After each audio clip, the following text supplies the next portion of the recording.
Hello दोस्तों, स्वागत है आपका अपने यूट्यूब चैनल किरण लर्नर्स अकेडमी में। इस वीडियो में हम करेंगे साइंस के वो सारे क्वेश्चन जो पूछे गए थे 6/9/2022 को सेकंड शिफ्ट में।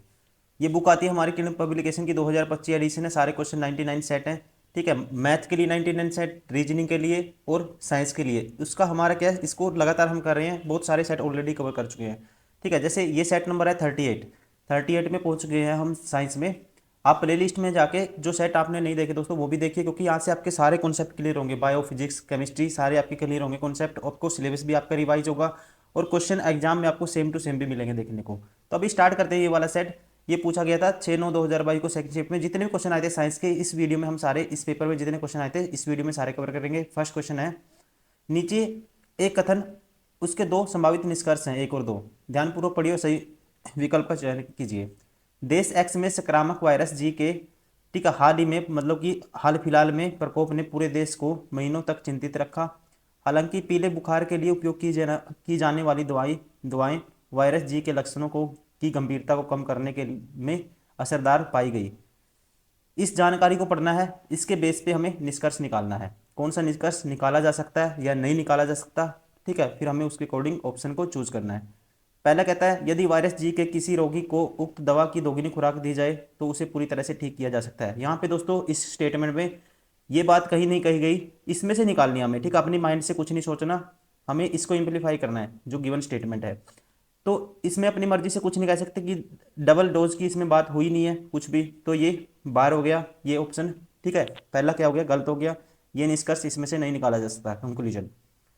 सेकंड कंक्लूजन है, वायरस जी के कारण होने वाले लक्षण और पीले बुखार के होने वाले लक्षण बिल्कुल एक जैसे होते हैं। देखो यहाँ पे भी इसने ये कहा है, पीले बुखार के लिए उपयोग की जाने वाली दवाएं वायरस जी के लक्षणों की गंभीरता कम करने में असरदार पाई गई, लेकिन इनके लक्षण सेम होते हैं, ये बात यहाँ पे नहीं कही गई। तो हम ये भी कहेंगे, ये भी बार होगी स्टेटमेंट। तो एक और दो कोई भी कंक्लूजन फॉलो नहीं करता। ठीक है, तो हम कहेंगे दी गई जानकारी से न तो एक निष्कर्ष और न ही दो निकाले जा सकते हैं, कोई सा भी नहीं कंक्लूजन हम निकाल सकते। Option third is correct. Question number 2, the two identical resistances are connected in a parallel across a 12 volt battery. The total power dissipated in the circuit is 6 vote. The current in the each resistance will B. Current बताना आपको each resistance में। देखो दोस्तों, power क्या होता है, power होता है वी, पावर होता है वी आई के बराबर। और वी की वैल्यू लिख सकते हैं हम यहाँ से, या आई की वैल्यू लिख सकते हैं। तो वी आई क्या होता है, वी बाई आर। तो ये हो जाएगा वी स्केयर बाई आर। क्या हो जाएगा, वी स्केयर बाई आर। अब जो वोल्टेज होगा ईच रेजिस्टेंस में क्या होगा, सेम होगा। तो यहाँ से, और पावर भी क्या होगा दोस्तों, इक्वल इक्वल होगा। तो यहाँ से अगर हम 2 से मल्टीप्लाई कर देते हैं, ये होगा 2p बराबर है 2v² बाई आर। क्या होगा, 2p बराबर है 2v² बाई आर। और टोटल पावर कितनी है, टोटल पावर गिवन है कितनी है, 6 वोल्ट है। The total power dissipated in the circuit 6 volt है। तो मतलब 6 वोल्ट है ये। तो 6 बराबर है 2v² बाई आर। तो यहाँ से v² आर की वैल्यू किसके बराबर आएगी, 2 से 6 काटेंगे तो 3 आएगा। और v की वैल्यू कितनी है दोस्तों, 12 है, 12 वोल्ट है। ठीक है, तो 12 का स्क्वायर 144 बटे होगा कितना, आर।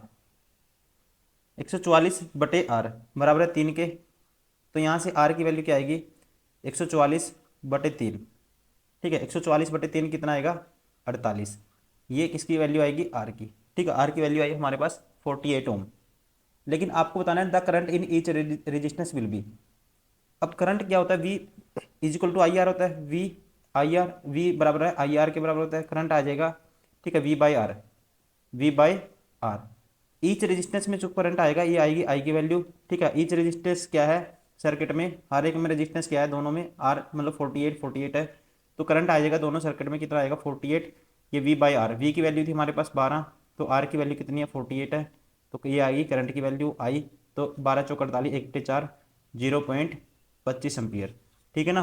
तो हम कहेंगे current through each register is I, और I is equal to 0.25 ohm, sorry ampere. Option कौन सा होगा, option third is correct. Question number 3, an object is placed in front of concave mirror of a at a point midway between its focus F and the centre of curvature C. Reflection will be formed at the same point situated at dash and will be dash. अब देखो ये है concave mirror, ये principal होता है, ये focus है, ये सेंटर ऑफ कर्वेचर है।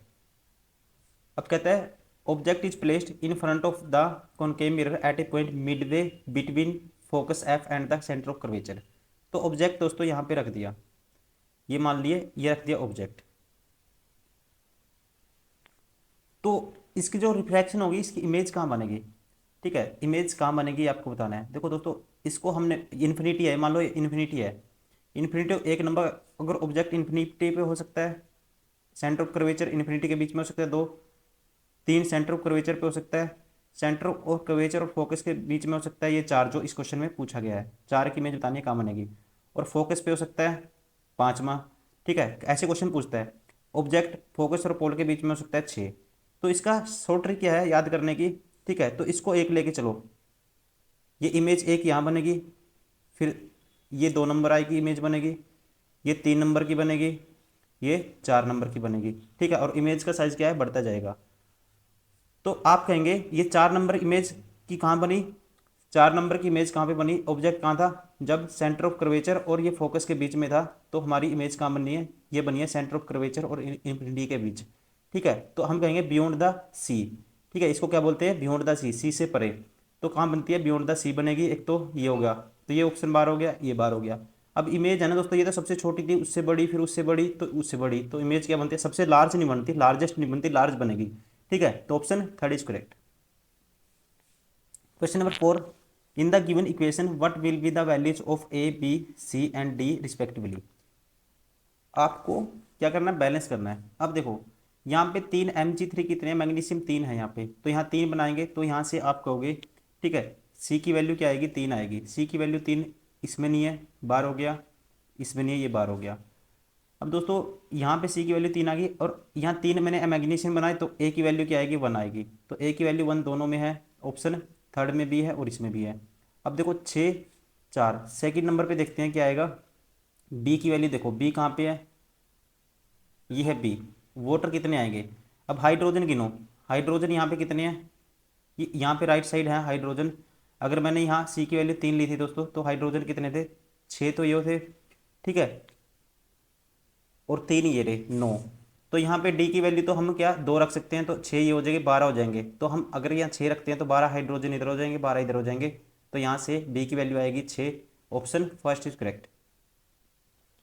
Question number 5, what happens when the silver nitrate solution added to the sodium chloride solution. अब देखो सिल्वर किसकी रिएक्शन करवानी है, सिल्वर नाइट्रेट की, सिल्वर नाइट्रेट का फॉर्मूला होता है AgNO3, ठीक है, किससे, सोडियम क्लोराइड से, NaCl से। तो दोस्तों ये क्या बनता है, एक वाइट प्रेसिपिटेट बनता है, जिसे वाइट प्रेसिपिटेट बोलते हैं, क्या बनता है, AgCl, सिल्वर क्लोराइड, क्या बनेगा, सिल्वर क्लोराइड, और बनेगा NaNO3, ठीक है। तो हम कहेंगे white precipitate of silver chloride is formed, option second is correct. Question number 6 है, consider 3 points P, Q and S at a distance R, 2R and 3R from a straight carrying conductor, which of the following relation is true regarding the magnitude of the generated magnetic fields on BP, BQ, BS on points P, Q, S respectively। दोस्तों ध्यान रखेंगे जो magnitude होगा magnetic field का in a straight carrying conductor is always directly proportional होता है, ये किसके, करंट, जितना करंट पास होता है उसके तो डायरेक्टली प्रोपोर्शनल होता है, जो डिस्टेंस होता है उसके रहता है इन्वर्सली प्रोपोर्शनल। अब डिस्टेंस जो दी है ना बी से डिस्टेंस इसकी आर है, ये 2R है, ये 3R है, तो बी से जिसकी डिस्टेंस कम है उसका क्या होगा, इन्वर्सली प्रोपोर्शनल होता है डिस्टेंस के, मतलब जिसकी डिस्टेंस कम होगी तो हम कहेंगे उसका मैग्नीट्यूड ज़्यादा होगा मैग्नेटिक फील्ड का। तो बी पॉइंट से पी का आर की वैल्यू, मतलब पी की डिस्टेंस की है आर है, या कह सकते हैं रेशियो लेंगे 1:3, ये डिस्टेंस का रेशियो है PQR। अब बी पॉइंट है कोई मैग्नेटिक फील्ड मैग्नीट्यूड लेंगे, तो ये डिस्टेंस कम है, तो यहाँ पे जो मैग्नेटिक फील्ड प्रोड्यूस्ड होगा ठीक है, यही तो पूछा है, विच of the following relation is true regarding the magnitude of the generating magnetic field. जो मैग्नेटिक फील्ड जनरेट होगा उसका मैग्नीट्यूड पी पॉइंट में, ये डिस्टेंस कम है, ये इनवर्सली प्रोपोर्शनल होता है, तो ये कहेंगे यहाँ पे ज़्यादा होगा इसका मैग्नीट्यूड, ठीक है, मैग्नेटिक फील्ड का। फिर ये थोड़ी दूरी होगी तो फिर इसके बाद बी क्यू का होगा, फिर इसका होगा, तो सबसे ज़्यादा किसका होगा, B P greater than B Q और ग्रेटर देन बी आर। ठीक है, क्या क्या पॉइंट है, एक एस दिया हुआ है, ठीक है, बी पी क्यू एस, तो बी एस आएगा ये। ठीक है, तो बी पी सबसे ज़्यादा होगा, फिर बी क्यू होगा, फिर बी एस होगा, option third is correct. Question number 7, what is the source of the information for protein formation in living organisms. कहता है जीवों में प्रोटीन निर्माण के लिए सूचना स्रोत क्या है। ठीक है, तो ध्यान रखेंगे ये है, क्या है, डीएनए। क्या है, डीएनए। इसे क्या बोलते हैं, डीऑक्सी राइबोन्यूक्लिक। ठीक है, DNA, option third is correct. Question number 8, which of the following statement is not true. ठीक है, आपको बताना है कौन सी ट्रू नहीं है। पहला कहता है sodium carbonate is used in making cake. Sodium carbonate का यूज नहीं करते दोस्तों मेकिंग केक में, किसका करते हैं, सोडियम, ठीक, किसका करते हैं, सोडियम बाइकार्बोनेट का, NaH, ठीक है, सोडियम बाइकार्बोनेट का, NaHCO3 का, और इसे बोलते हैं also known as baking soda. ठीक है, इसका यूज होता है मेकिंग केक्स, या कहते हैं पेस्ट्री बनाने में, पेस्ट्रीज बनाने में। ठीक है, इन चीज़ों में इसका यूज होता है। पहले ही क्या हो गया, गलत हो गया। बाकी sodium hydrogen carbonate is an ingredient in an antacid, ये ठीक है। Sodium carbonate can be used as a cleaning agent for domestic purpose, ये भी ठीक है। Sodium hydrogen carbonate is used for the making baking powder, ये ठीक है दोस्तों। ठीक है, तो ये ठीक है, ये पहला गलत है, ध्यान रखेंगे आप, option first is correct. Question number 9, out of 118 elements in the modern periodic table how many are naturally occurring element. Naturally कितने हैं दोस्तों, ठीक है, क्वेश्चन बहुत बार रिपीट हुआ है, 94। ठीक है ना, कितने हैं, 94, टोटल कितने हैं, 118। और ये भी पूछ सकता है लैब में कितने एलिमेंट, ठीक है, तैयार किए गए थे, ये 24 था। फिर question number 10, an object is placed at a distance of 24 centimetre in front of concave mirror. Focal length 12 centimetre है, on its principal axis it reflection will be. ठीक है, if reflection will be, image कहाँ बनेगा, ये आपको बताना है। देखो, अब यहाँ से आप जो ऑब्जेक्ट है, ऑब्जेक्ट कहाँ रख दिया दोस्तों, सेंटर ऑफ कर्वेचर पे रख दिया, किसमें, कॉनकेव मिरर में, क्योंकि अगर ये प्रिंसिपल एक्सिस है, ये फोकस है, ठीक है, और ऑब्जेक्ट ये दूरी 12 है और ये 24 है टोटल, ये इसकी डबल है, ये 24 है। ठीक है, और 24 एफ की जो फोकल लेंथ की डबल क्या होती है, दूरी सेंटर ऑफ कर्वेचर पे होती है, रेडियस ऑफ कर्वेचर होती है, कह सकते हैं। अब ऑब्जेक्ट रख दिया कहाँ पे, 20 centimetre in front of concave mirror, focal length 12 centimetre, image बतानी है आपको, इट रिफ्लेक्शन विल बी, तो इमेज कहाँ बनेगा। अब देखो, ये सेंटर ऑफ कर्वेचर है, ये फोकस है, ये प्रिंसिपल है, यहाँ इसके बाद होगा इन्फिनिटी। ठीक है, तो ये क्वेश्चन कैसे कैसे पूछता है मैं बता देता हूँ। ऑब्जेक्ट इन्फिनिटी पे रखेगा, इन्फिनिटी और सेंटर ऑफ कर्वेचर के बीच में रखेगा, सेंटर ऑफ कर्वेचर पे रख सकता है, जैसे इसमें क्वेश्चन में पूछा है, सेंटर ऑफ कर्वेचर और फोकस के बीच में रखेगा, फोकस पे रख सकता है। ठीक है, तो ये सारे क्वेश्चन आपसे पूछेगा कि फोकस पे रखा तो इमेज कहाँ बनेगी, या फिर फोकस और पोल के बीच में रख सकता है। ध्यान रखेंगे, अगर ऑब्जेक्ट कहाँ होगा, इन्फिनिटी पे होगा, तो अब काउंटिंग ऐसे की थी, अब ऐसे करोगे, एक नंबर इसको दोगे आप, तो इमेज यहाँ बनेगी एक नंबर की, फोकस पे कब हो, जहाँ पे इन्फिनिटी पे होगा।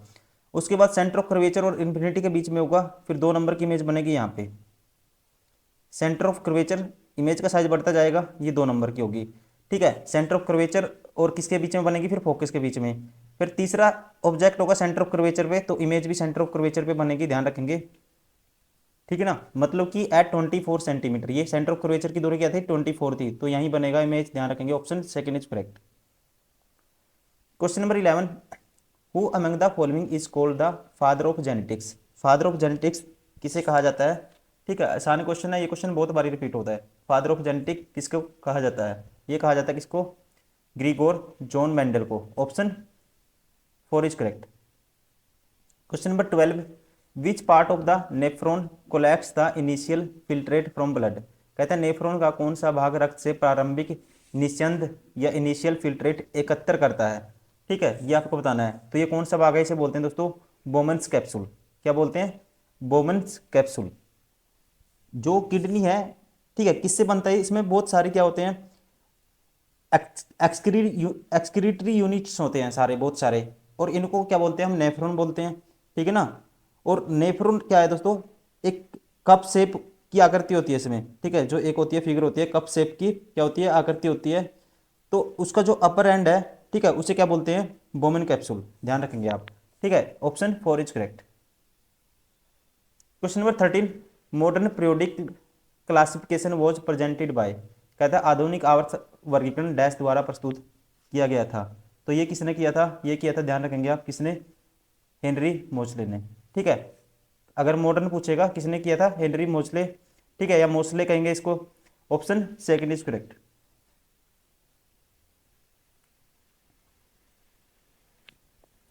Question number 14, A precipitation reaction is one in which dash. ठीक है, प्रेसिपिटेशन रिएक्शन है, उसके बारे में स्टेटमेंट दी है, आपको बताना है, ठीक है, उसमें क्या होता है प्रेसिपिटेशन रिएक्शन में। तो सबसे पहले तो आपको पता होना चाहिए ये रिएक्शन कौन सी होती है दोस्तों। इस रिएक्शन में क्या होगा? सोल्यूबल जो सॉलिड है ना, सोल्यूबल सॉलिड उसे बोलते हैं, सॉरी, इनसोल्यूबल जो सॉलिड होगा उसे बोलते हैं प्रेसिपिटेट। ठीक है, क्या होगा? इनसोल्यूबल जो मतलब सॉल्यूशन में घुलेगा नहीं, ठीक है, उस इनसोल्यूबल साल्ट को क्या बोलते हैं? प्रेसिपिटेट। ठीक है, और इस रिएक्शन को, जो ये इनसोल्यूबल क्या बनेगा? सॉलिड बनेगा, इसे क्या कहेंगे? प्रेसिपिटेशन रिएक्शन कहेंगे, इस पूरी की पूरी प्रोसेस को।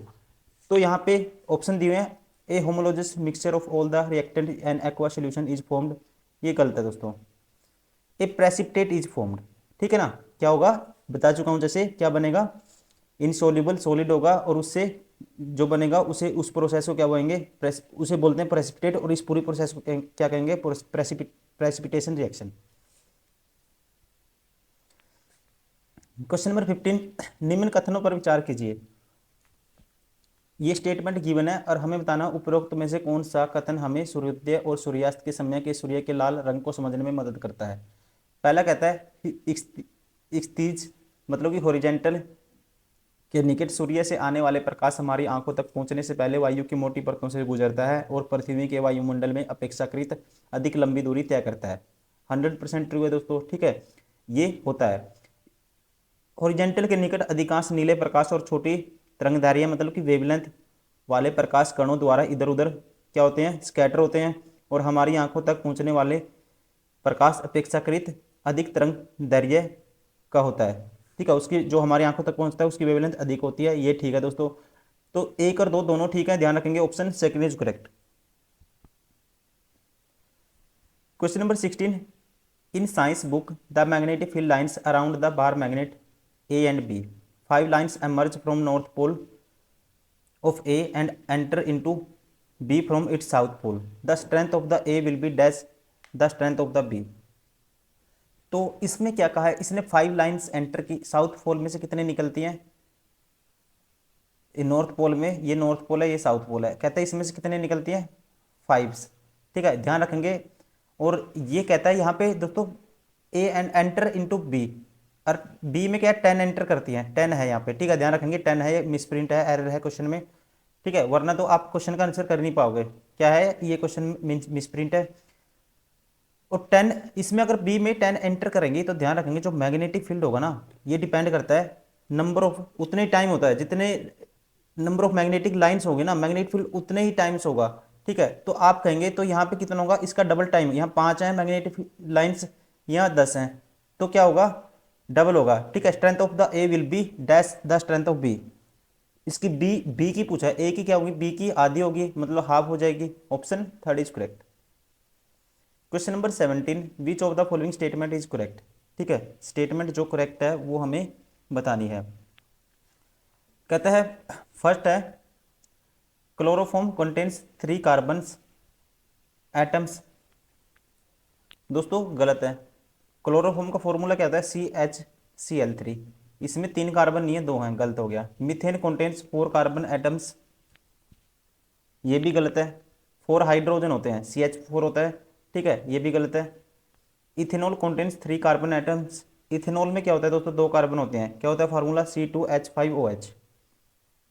ये भी गलत हो गया, तो ये तो ठीक ही होगा। Acetic acid contains 2 carbon atom atom acetic acid का फॉर्मूला होता है C H3COOH, तो इसमें 2 कार्बन होते हैं, ठीक है, तो ये सही है, option 4 is correct. Question number 18, in which of the following produced has the waste product during the process of photosynthesis.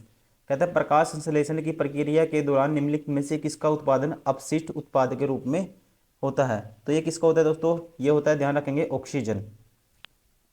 Waste product के रूप में क्या होता है, ऑक्सीजन, ठीक है ना। जैसे कार्बन डाइऑक्साइड जो प्रकाश संश्लेषण से जो पौधे अपना भोजन खुद बनाते हैं, जैसे CO2 कार्बन डाइऑक्साइड, और किससे, वाटर से, ठीक है, 6H2O। ये रिएक्शन होती है सनलाइट की प्रेजेंस में, और इसमें क्या होगा, एक ग्लूकोज बनेगा। ग्लूकोज का फॉर्मूला क्या होता है, C6H12O6।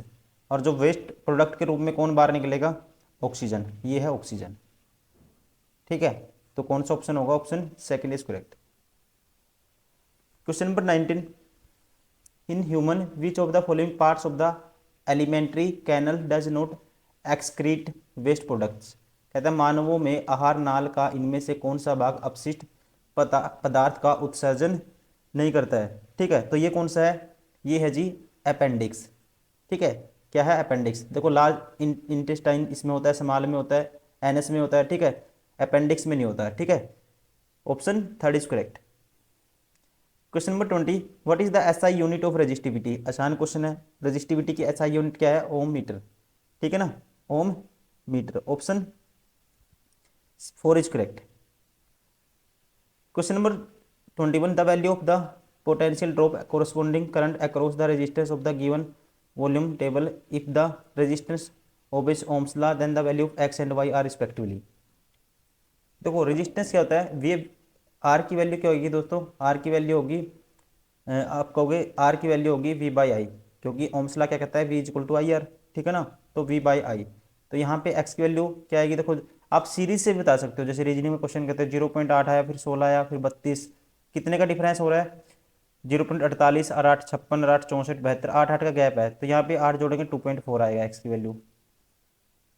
और यहाँ पे वाई की वैल्यू देखो 0.2 का ऐड हुआ, फिर 0.2, फिर 0.2, फिर 0.2, फिर 0.2 ऐड होगा, तो वाई की वैल्यू क्या आएगी, एक्स की आई, तो वाई की वैल्यू आएगी 1.2, ठीक है, 1.2।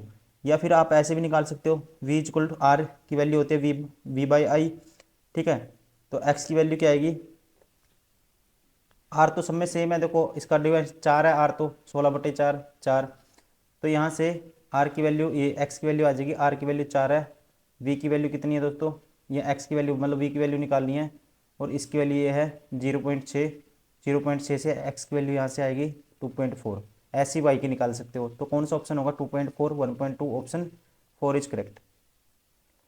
Question number 22, a beam of white light passes through a glass prism and spectrum is obtained, which of the following colours components bands the most. तो जब लाइट किसी प्रिज्म पे पड़ती है, जो व्हाइट लाइट है 7 कलर में डिवाइड होगी, that is called dispersion of light. इसे क्या कहते हैं, डिस्पर्सन ऑफ लाइट। इसमें क्या होगा दोस्तों, जो इसको याद करने की ट्रिक होती है विबक्योर,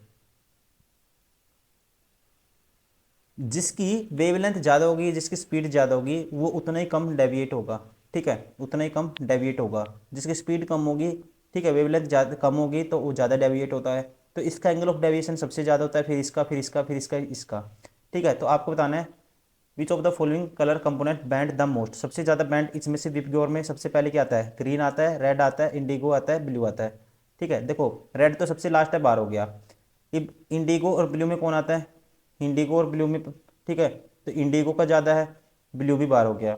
इंडिगो और ग्रीन में कौन है, ग्रीन तो बाद में आता है, तो कौन सा हो गया, Indigo, option third is correct, ठीक है। अगर वायलेट भी होता है इसमें, तो फिर वायलेट आ जाता है ऑप्शन में।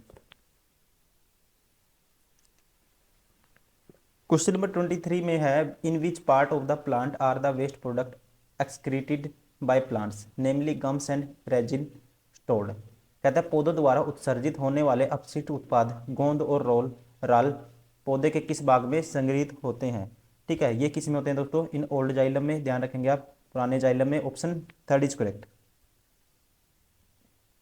Consider the statement given below and choose the correct answer. दो स्टेटमेंट दी है, हमें बताना है करेक्ट। एक एक है, दोनों सही हैं, दोनों गलत हैं, ठीक है। एक गलत है, दो दूसरी ठीक है। इस टाइप से सारी स्टेटमेंट हैं, हमें पढ़नी है, बताना है कि क्या कंक्लूजन होगा इसका। पहले कहता है during indigestion too much acid is produced in the stomach and this causes pain and burning. दोस्तों ये 100% है, ठीक है। कौन सा, जैसे एसिड HCl भी प्रोड्यूस होता है, तो ये ठीक है, पहला ठीक है। जब क्या होता है during indigestion too much acid is produced in the stomach and this cause pain and burning, ठीक है। तो इसको न्यूट्रलाइज करने के लिए किसका यूज करते हैं हम, मिल्क ऑफ मैग्नीशिया MgOH2 का, जब ज़्यादा HCl बन जाता है। सेकेंड कहता है to get relief from this pain people use bases called the antacid such the magnesium hydroxide. तो ये दोस्तों ऑलरेडी मैं बता चुका हूँ, इसका यूज करते हैं। तो ये भी ट्रू है, ये भी ट्रू है, दोनों ट्रू हैं, both the statement are true. Option four is correct, sorry first is correct. Question number 25, how can paper waste be reduced. कहता है कागज के अपशिष्ट को कैसे कम किया जा सकता है, ठीक है।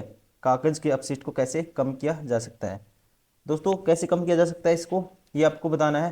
पहला कहता है बाय डिस्कार्डिंग, ठीक है, उसे नष्ट करके। ये दोस्तों गलत है, ये जरूरी नहीं है कि उसको नष्ट ही करना है तभी उसको खत्म करना है। पुनर्चक्रण द्वारा बाय रिसाइकलिंग, क्योंकि वो वुडन का बना होता है तो उसको रिसाइकल कर सकते हैं उसको, ये ठीक है। तीसरा पुनः उपयोग करके बाय रीयूजिंग भी कर सकते हैं, रीयूज भी कर सकते हैं, ये भी ठीक है, कह सकते हैं ये भी। ये साइंस बेस्ड क्वेश्चन है, ठीक है ना। थोड़ा बेसिक नॉलेज आपको होनी चाहिए चीज़ों की। ये साइंस के आपके मायने जरूरी नहीं है कि आपने मतलब कि पूरा साइंस का रखिए तभी बता पाओगे। आप इसको थोड़ा सा एक साइंस की तरह भी क्वेश्चन को आंसर कर सकते हो। उसे जलाकर बाय बर्निंग, उसे जलाकर। दोस्तों ये भी गलत है, कोई ज़रूरी थोड़ी ना, जलाने से तो पोल्यूशन भी होगा। उसका एक बेस्ट यूज पूछा कि उसको यूटिलाइज कैसे कर सकते हैं, तो ये दोनों हो सकते हैं। तो हम कहेंगे कौन सा ऑप्शन होगा, ऑप्शन 2 एंड 3। किस में है, ऑप्शन 1 में, ऑप्शन फर्स्ट इज करेक्ट। तो दोस्तों ये हो गया हमारा सेट नंबर 38। सेट नंबर 38 ये पूछा गया था 6/9/2022 को सेकंड शिफ्ट में। उम्मीद करता हूँ वीडियो पसंद आई होगी। प्लीज़ लाइक करिए, सब्सक्राइब करिए, कमेंट करिए। अगर डाउट आता है, आपको कोई कन्फ्यूजन है कुछ साइंस में, बायो में, केमिस्ट्री में, तो आप डाउट कुछ भी आता है कमेंट करिए। तो चलिए इस वीडियो में फिर इतना ही। नेक्स्ट वीडियो में करेंगे नेक्स्ट सेट। आप रेलवे NTPC के मैथ्स के रीजनिंग के सारे कुछ हम करवा चुके हैं, बहुत सारी वीडियो डाल चुके हैं, वो भी प्रैक्टिस करते रहिए। डेली 4-5 वीडियो तो हमारी आती है, शेड्यूल हो जाती है यूट्यूब पे, आप दे सकते हो प्लेलिस्ट में। ऑलरेडी हमारी जो प्रीमियम सीरीज चली हुई होगी उसमें आपको दिख जाएगा कि कौन सी वीडियो किस डेट को आने वाली है। आप इनको देखते रहिए और प्रैक्टिस करते रहिए। और हमारा पढ़ाने का तरीका ये नहीं है कि 2-4 क्वेश्चन 10-20 क्वेश्चन कराए, 2 घंटे खराब कर दिए डिजिटल बोर्ड पे। हम आपको एक प्रोफेशनली सारी चीज़ें दे रहे हैं दोस्तों, क्योंकि आपका टाइम वेस्ट करना नहीं चाहते। एक्स्ट्रा टॉकिंग कुछ भी हम एक्स्ट्रा बात नहीं करते, सिर्फ पढ़ाई से रिलेटेड बात करते हैं, इसके अलावा कुछ भी नहीं। Thank you.